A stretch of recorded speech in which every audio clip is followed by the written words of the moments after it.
Hello, and welcome to the Book Speaks podcast, where the book speaks for itself. I'm your host, Benjamin Douglas, and this is the show where each week I read a chapter from a different indie author. Thanks for joining me for today's reading.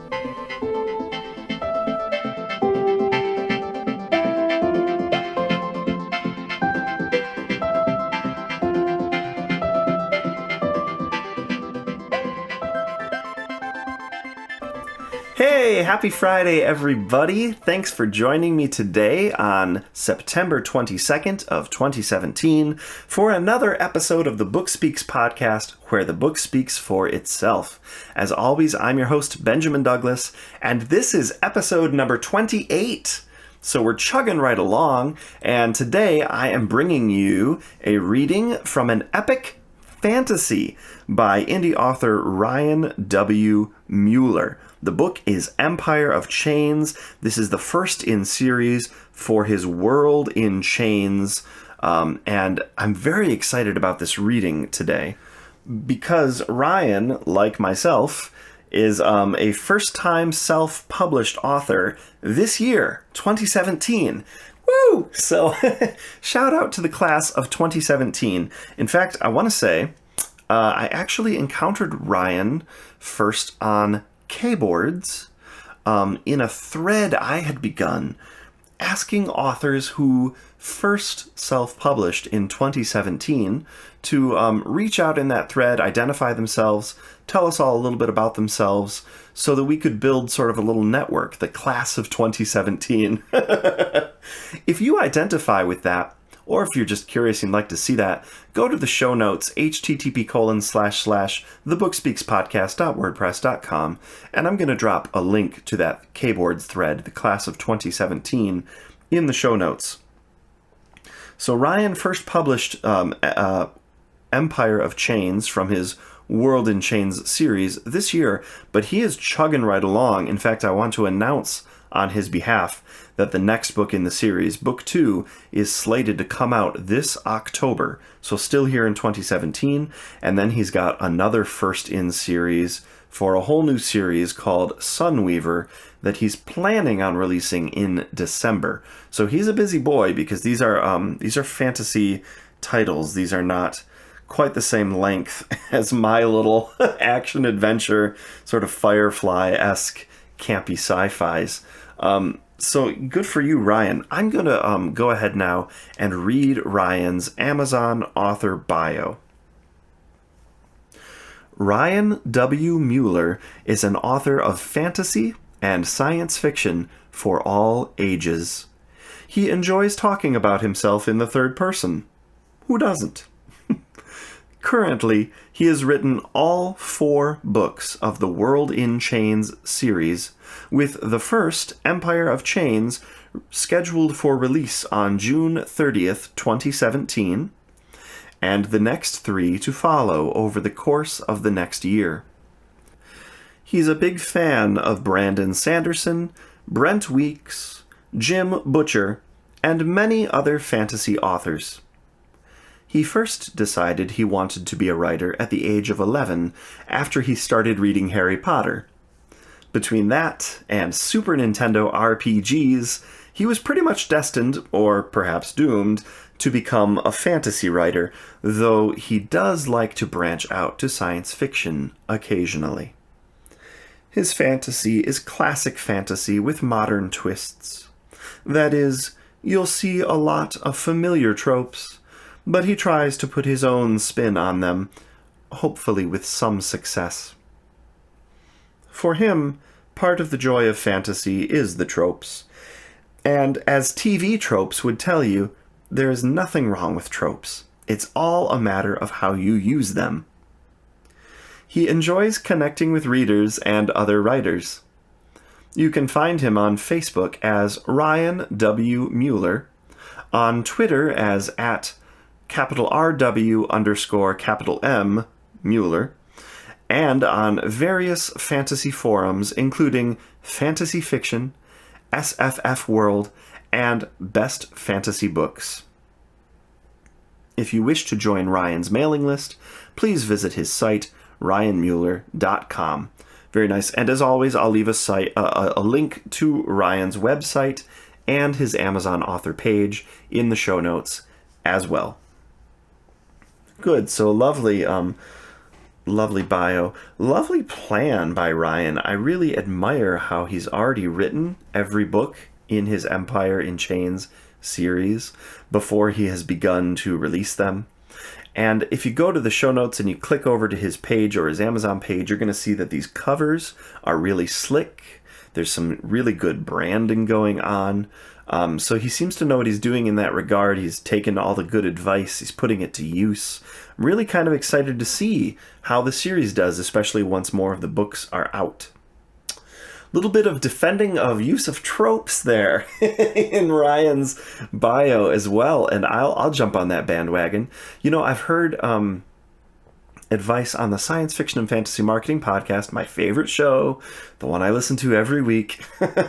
I've heard advice over the last couple of weeks. They've had fantasy authors on there talking about how the balance is ideally using tropes and images and themes and character archetypes that everyone recognizes, a bit of the familiar, but then putting your own spin on it, mixing the familiar with the unfamiliar, with the new, so that you're not just rehashing someone else's work, neither are you completely starting over from scratch, reinventing the wheel and presenting something completely unique, but you're giving a little of both. A little something to hook the reader, and then a little something for them to discover along the way. And it sounds like that's Ryan's game plan, or at least he understands the talking point. So good on you, Ryan. I hope that works for you really, really well. I also want to mention that Ryan seems to be pretty active with his blog over there at his website, ryanmueller.com. He's posted the first chapters free from multiple stories. And he's pretty active on K-boards, so I imagine he's probably pretty active on these other forums that he mentioned as well. He seems to be just kind of a cool guy. You know, I'm building a little network of cohorts, as I call them. Other indie authors who started publishing around the same time or who have similar reaches and similar interests in terms of their speculative fiction. I kind of feel like Ryan is one of those guys, even though I don't know him personally. I've only met him on the internet. He just seems like a cool guy. Of course, when I reached out to him about the show, he was on board 100%. Very, very nice, very kind. Yes, of course, he said, you have my permission to read from my work. I'm kind of curious, one thing, Ryan, you mentioned that you played a lot of SNES RPGs when you were younger. I'm wondering if you've given any thought to writing in lit RPG, which is like a niche of niches. I know, but there's a little buzz going on around it because of Steven Spielberg's adaptation of Ready Player One that's going to be coming out in theaters next year. So just a heads up on the radar, lit RPG might have a moment. It's hard to say. I mean, it's already had a couple of moments. One of them is kind of happening now anyway, with heavy indie hitters like Domino Finn jumping in. But it might have an even bigger moment next year. Something else that is having a moment, sidetrack, completely unrelated to Ryan's books, is military fantasy. And dag nabbit, if Chris Fox didn't go on the Science Fiction and Fantasy Marketing Podcast almost a year ago now and tell us all that it was going to happen, because he did. And sure enough, his new series that's coming out, Tech Mage, is just skyrocketing to the charts, the top of the charts. Chris Fox is killing it in military fantasy. So I'm kicking myself for not having put something together a little sooner and grabbing the shiny thing at the time, which was military science fiction. I'm only kicking myself a little because I do love the books I'm writing. Don't get me wrong, they're not just written to market in a heartless way. They have a lot of heart in them. But yeah, just another tidbit there for anyone listening who's interested in trends. Chris Fox, as he prophesied, is leading a charge into military fantasy, and it seems to be going very well for him. So 2 things to keep an eye on there. All right, so Ryan W. Mueller, if you're interested in him, if you enjoy the reading today, I highly recommend you check out his work. Again, another book coming out in October. Free stuff to read on his website. Check out his mailing list. As always, this reading is performed with the author's permission. It does not come from an official audio book. I hope you enjoy it. Do come back next week. Next week, I'm going to be reading from some space opera by Jeff Tanyard, a hot new space opera trilogy, all of which he just released this week. So, going to be really excited to see how that does. Without any further ado, here is my reading from Ryan W. Mueller's Empire in Chains. I hope you enjoy it. Thanks so much for being here. Empire of Chains. World in Chains, Book 1, by Ryan W. Mueller. Chapter 1. Nadia cracked open yet another book, praying its pages would reveal how to kill an immortal sorcerer like Warwick. She'd done this countless times over the last 4 years. She was beginning to feel hopeless. The book she'd opened contained various accounts by Imperial Guard commanders. She leaned low over it, reading by the light of the library's magical torches. Most of the accounts were useless. They detailed tax collection, raids, and encounters with bandits. She was about to give up when she came across a strange account detailing a mission into the ruins of Woodsville, an ancient city haunted by evil spirits. On the 3rd day of September, Emperor Warwick gave us a very strange mission. It's not my place to question the Emperor, but I'll admit that I was a bit concerned about this mission. He gave us a lone scroll, which he told us to take deep into the ruins of Woodsville. Naturally, my men complained about this task. We all knew the stories about Woodsville. We all knew this mission might require us to surrender our own lives. Whatever this scroll is, it must be important. But it's not my place to understand why the Emperor wants us to do something. I'm just an Imperial Guard commander, a man bound to his Emperor. Through everything that follows in this account, I remained a steadfast supporter. No matter what we had to sacrifice, I know that we were doing it in the name of the greater good. Nadia felt a stab of anger. How could anyone believe Warwick was doing the right thing? She pushed her feelings aside, though. This account could be what she needed. After all, her mother had told her of a spell that could kill Warwick. A spell known as White Fire. Her mother had learned of the spell from Cyrus Middleton, a sorcerer as old as Warwick himself. Cyrus told Nadia's mother that he knew the location of 2 parts of the spell, but the 3rd and final scroll's location had eluded him. Could this account be the answer? Nadia kept reading, unable to sit still. We set out for Woodsville early in the morning, taking a path to the southeast from Craydon. When we reached the city, I was overcome by a strange chill only I could feel. The city was also shrouded beneath a thick blanket of darkness that none of my men could see. After a few minutes, I recovered enough to continue the march into the city. The whole time we walked, I felt like something was watching us. Shadows danced at the edges of my vision. That cold knifed into my bones like nothing I'd ever felt before. But I forced myself through it. I had to do this for my emperor. He hadn't given me much information about the scroll, only that it is highly dangerous. That was enough for me. I won't bore anyone reading this with accounts of every creature we faced in this evil place. Let's just say we had a tough time. 2 of my men were channelers. With their magical staffs, they defended us from the wraiths and skeletons and other creatures I don't want to mention. I still shudder just thinking of what we saw in Woodsville. We fought our way deep into a temple located in the center of the cursed city. Along the way, I lost all of my party.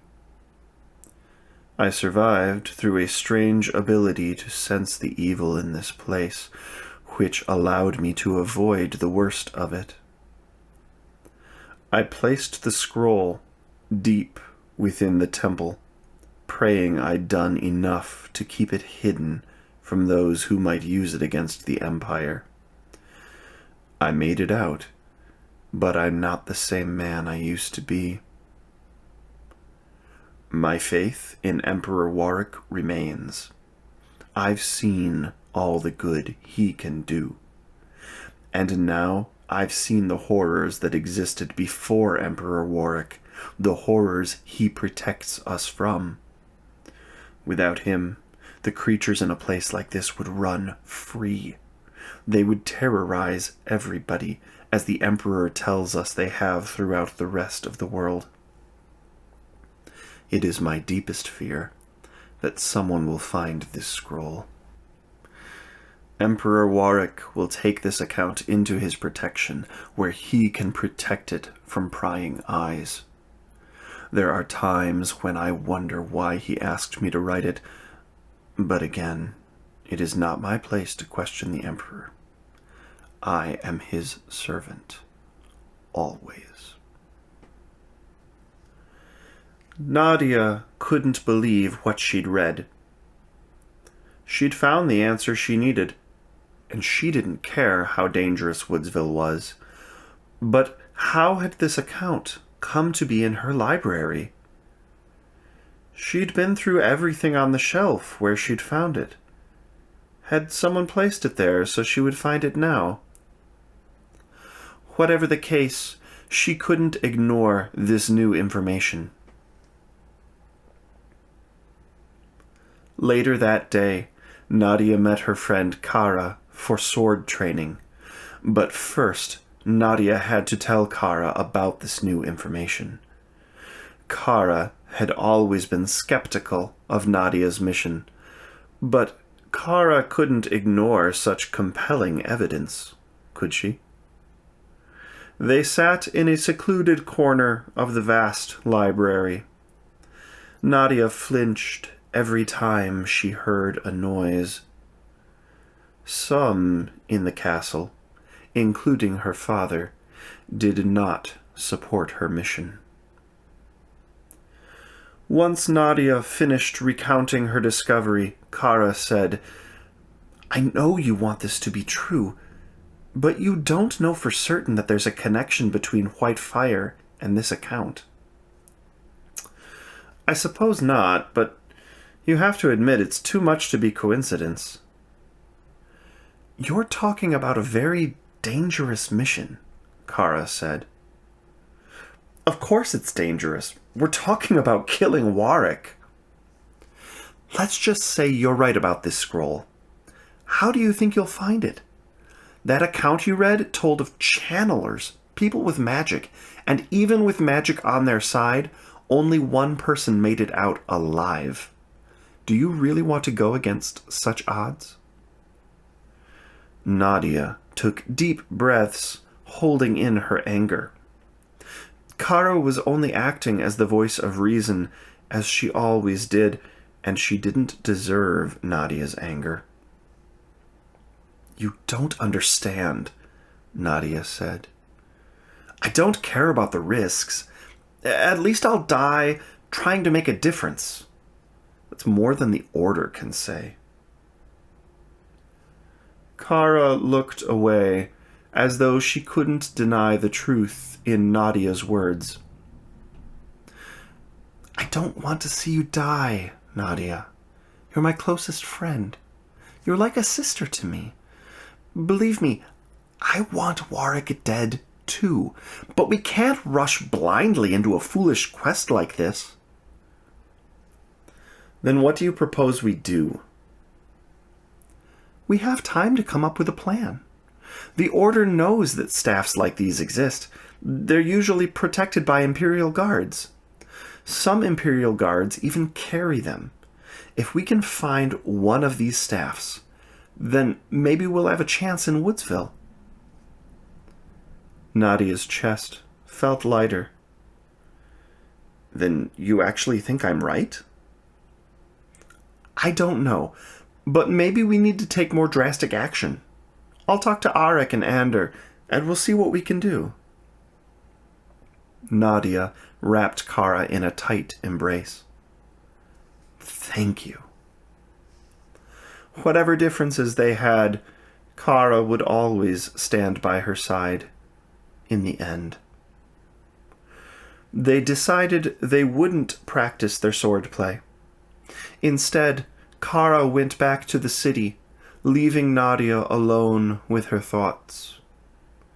Nadia's father didn't let her go out unless she gave him some warning first, and he'd been in a sour mood lately, so she didn't want to test his patience. Not when she was on the verge of fulfilling her life's dream. She went to the practice chamber and watched the guards train. If nothing else, she could learn from their techniques. There was also something comforting about the clunking of practice swords. She lost herself in thought. How could she and Kara acquire these magical staffs? If they did, how would they reach Warwick's palace and acquire the 2 scrolls along the way? The journey across the Empire was long and dangerous, and the other scrolls had to be under similar protections. A voice startled her. May I sit here?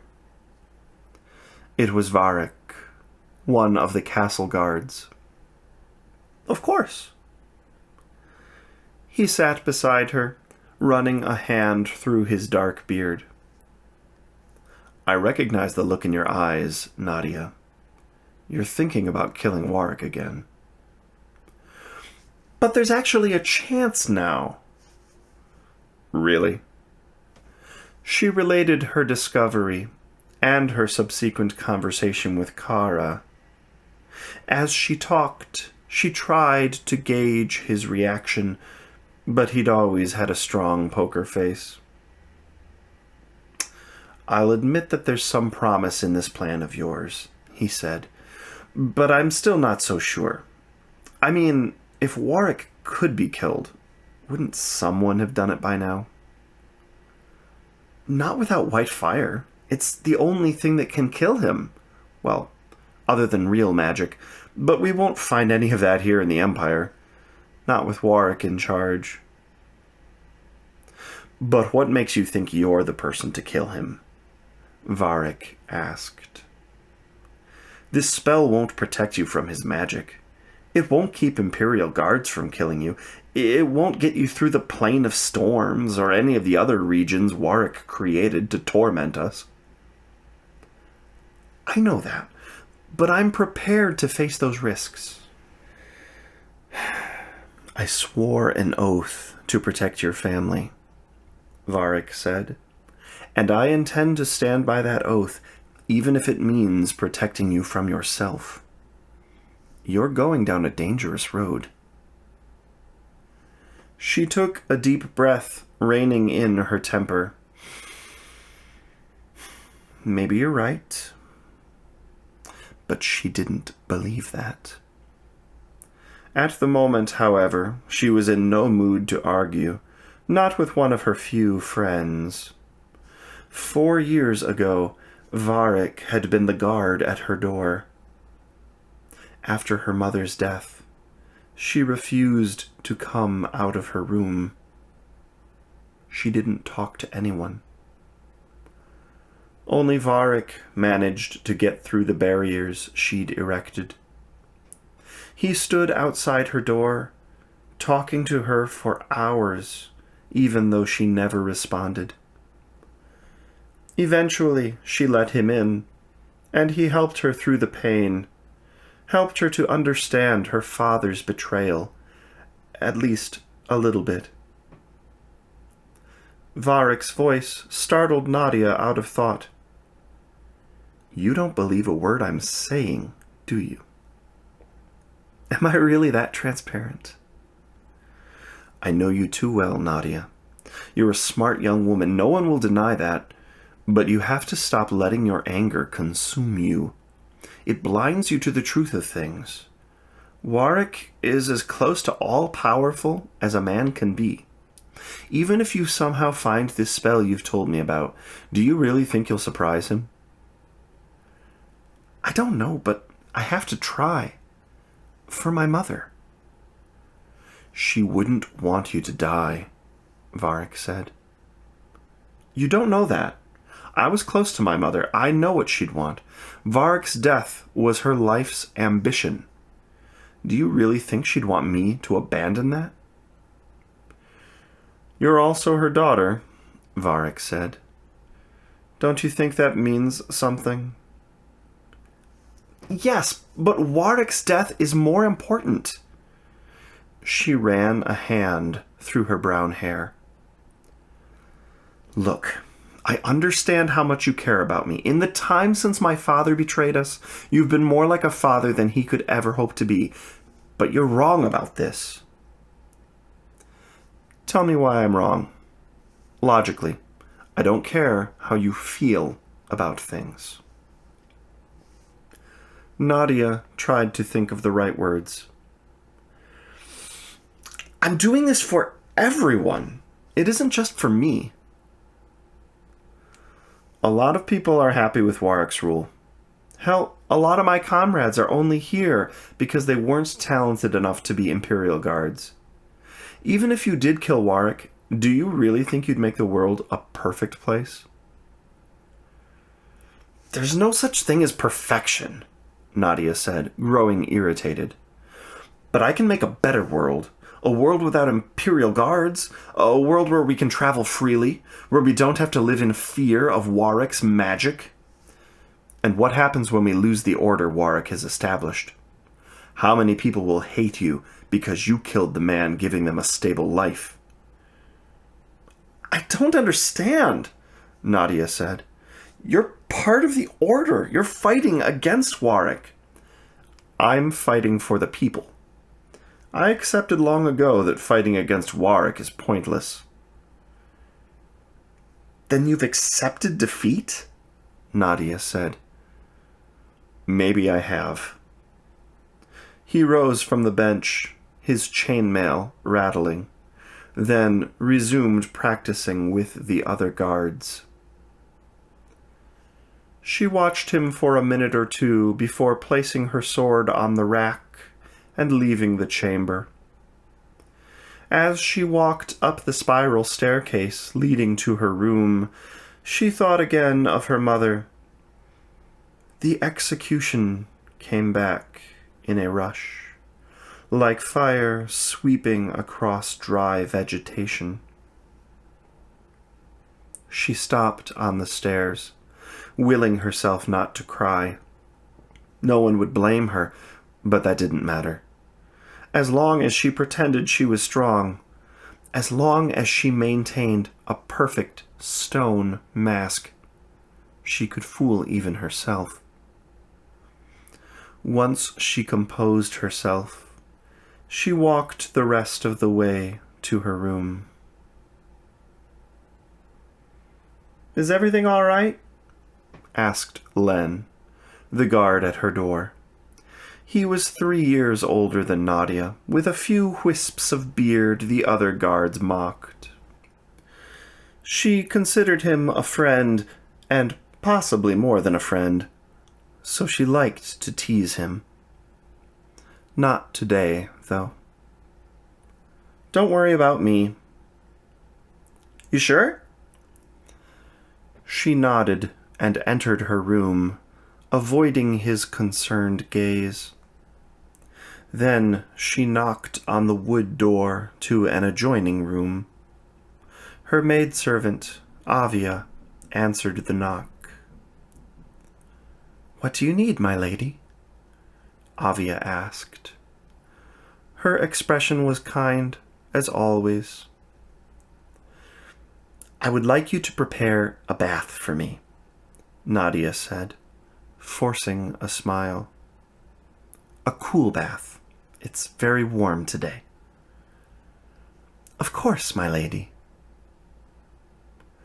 Nadia could have prepared the bath herself, but Avia liked to feel helpful. The bathing chamber was on the same floor, so it wasn't an undue burden on Avia's aging bones. While Avia prepared the bath, Nadia found a change of clothes in her closet. She passed all the elegant dresses and opted instead for a simpler shirt and comfortable pants. Yes, people expected a future high lady to wear nice clothes, but Nadia didn't care. She dressed as society dictated, only when necessary. Nadia left her room and crossed the hall to enter the bathing chamber, where the full stone tub waited for her. She had to remind herself she wouldn't have such luxuries when she set out to kill Warwick. Ordinary people didn't have indoor plumbing. Only the wealthy. Only those who swore allegiance to Warwick's regime. People like her father, like many of Creighton's lords. People who sold their souls. "Is everything all right?" Avia asked as she hung Nadia's clothes on a nearby rack. "You look like something's troubling you." "It's nothing. Kara and I had an argument, that's all." "All right," Avia said, with a knowing expression, before leaving the room. Nadia disrobed and slipped into the lukewarm water, trying to ease her many concerns. She hated lying to the people who cared about her most, and now doubt had crept in. Did she stand any chance against Warwick?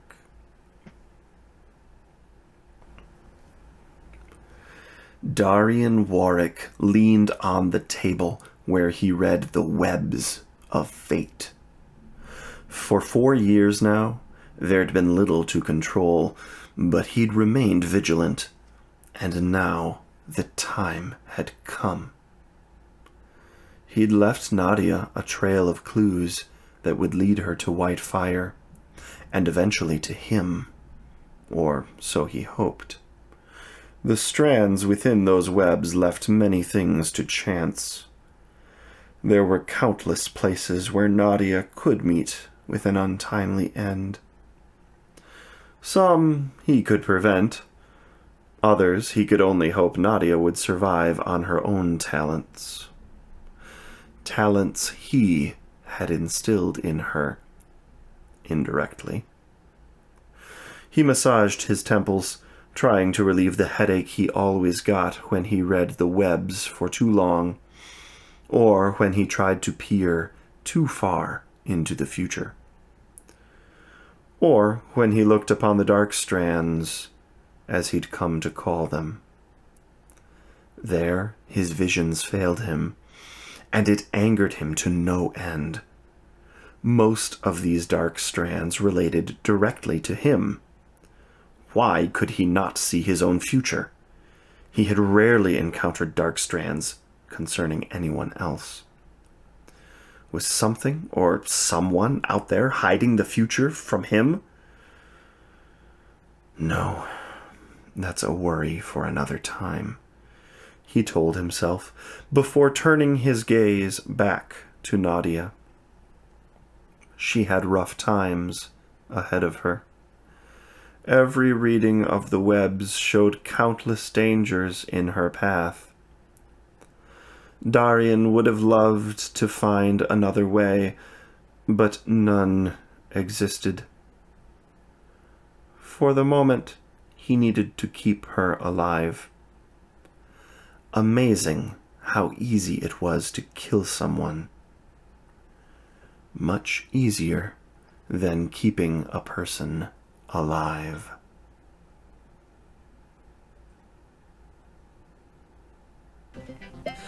This concludes another episode of the Book Speaks podcast, where the book speaks for itself. Thanks for joining me, your host, Benjamin Douglas, for another indie author reading. If you liked what you heard, be sure to visit http://thebookspeakspodcast.wordpress.com for more episodes and for links to the author's website and the author's Amazon author page in the show notes. If you'd like to follow me on my own author journey, you can find me at http://benjamindouglasbooks.wordpress.com. And of course, if you're an indie author interested in having your work featured on the show, or if you're interested in discussing having your book read and produced by me as an audiobook, feel free to contact me at benjamindouglasbooks@gmail.com. Thanks for joining me today. I hope you have a productive and enjoyable weekend.